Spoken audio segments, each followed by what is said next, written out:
Les petits détails des plus grands films, bienvenue dans Aviez-vous remarqué? On pensait qu'après Toy Story 3, nos jouets préférés avaient tout dit, ils reviennent pourtant dans une nouvelle aventure. Les plus grandes références que l'on trouve dans les productions Pixar sont les productions Pixar, chaque film est un vrai jeu de piste, et Toy Story 4 n'échappe pas à la règle. Alors c'est parti pour les détails et références de la dernière aventure en date de Woody et compagnie, et attention, spoiler. Dans Toy Story 4, il y a déjà les références corporate. Le magasin d'antiquités Seconde Chance se situe ainsi au numéro 1200, le même numéro que le siège social de Pixar en Californie. La boutique est créée en 1986, soit l'année où la société se reconvertit dans l'animation, car oui, avant de produire des dessins animés, Pixar était une entreprise de matériel informatique dont le produit principal était le Pixar Image Computer, que l'on peut justement apercevoir dans le magasin d'antiquités. Enfin, la plaque d'immatriculation RMRF97 correspond à la commande Unix qui a bien failli supprimer Toy Story 2 des serveurs de Pixar. Une boutique de vieux objets est évidemment l'endroit rêvé pour y entreposer des références. Elles sont nombreuses et parfois elles remontent à loin. Dans le flipper, on peut remarquer Teen Toy, issu d'un court-métrage de John Lasseter de 1988 qui remporta un Oscar, et Franklin de Toy Story Toons.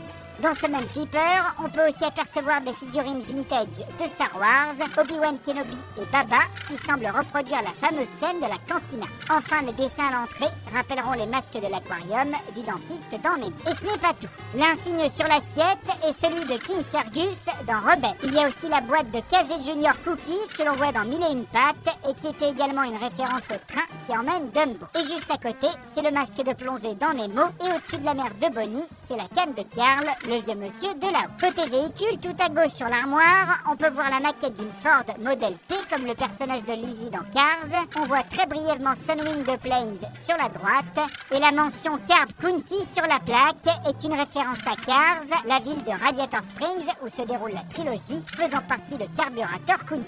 Un autre endroit qui fourmille de références, c'est la fête foraine. Juste à côté de la grande roue, la structure violette et jaune ressemble à la fleur aux pétales d'or dans Réponse.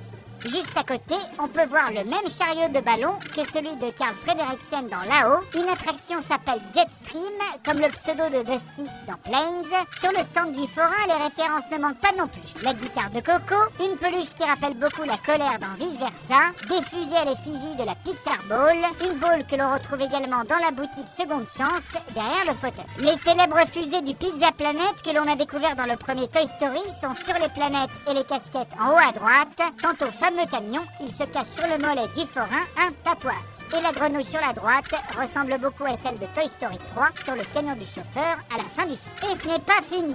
Les marques sont une constante dans l'univers partagé des films Pixar. Les moutons à 3 têtes ramènent à Bo une épingle à nourrice et une capsule de soda confiée à Carl Parelli au début de Là-haut. La marque des piles de la voiture est celle de Buzz dans Toy Story 3 et aussi la compagnie qui transporte les humains loin de la Terre dans Wall-E et Tricounti que l'on peut lire sur le camping-car que loue la famille de Bonnie fait référence à l'aéroport dans Toy Story 2 et la décharge de Toy Story 3. On retrouve aussi à l'image la chaîne de station-service Dinoco présente depuis le premier Toy Story et également au centre de la trilogie Cars. On peut aussi voir une vieille enseigne dans la brocante. La boîte de nourriture asiatique à emporter, présente depuis Mille et une pattes et vue depuis dans Ratatouille, Vice Versa ou Les Indestructibles, ou encore la chaîne de restaurants Poultry Palace que l'on a pu découvrir en 2011 dans le court-métrage Small Fry. La bouée que porte Bonnie au début du film reprend les couleurs de Nemo et sur le carnet, on peut voir la licorne arc-en-ciel de Vice Versa. Quant à Duke Kaboom, le cascadeur canadien, on l'avait déjà vu dans un Pixar chez Les Indestructibles, c'était l'un des jouets de Jackass. Voilà pour Pixar Disney, mais Toy Story 4 propose également quelques références extérieures. C'est une habitude avec Toy Story, Shining est à nouveau mentionné. Un morceau de la bande originale est ainsi utilisé dans la brocante et la maison dans laquelle vit la propriétaire de la brocante se situe au numéro 237, le numéro de la fameuse chambre hantée de l'hôtel Overlook. Les poupées ventriloques sont inspirées du classique de Disney Coquin de printemps ainsi qu'à Slappy the Dummy de la série Chair de poule et le look de Gabi Gabi est repris d'une vieille poupée des années 60, Chatty Cathy. Enfin, les adeptes de la chronologie de l'univers Pixar pourront peut-être s'arracher les cheveux puisque sur la caisse derrière Bonnie on peut lire le nom d'Anton qui est celui du critique culinaire de Ratatouille. Mais surtout, est-ce que ça ne serait pas Boo de Monstres et compagnie à côté de la dame en pull jaune? Mais ça bien sûr, vous l'avez bien marqué. Non?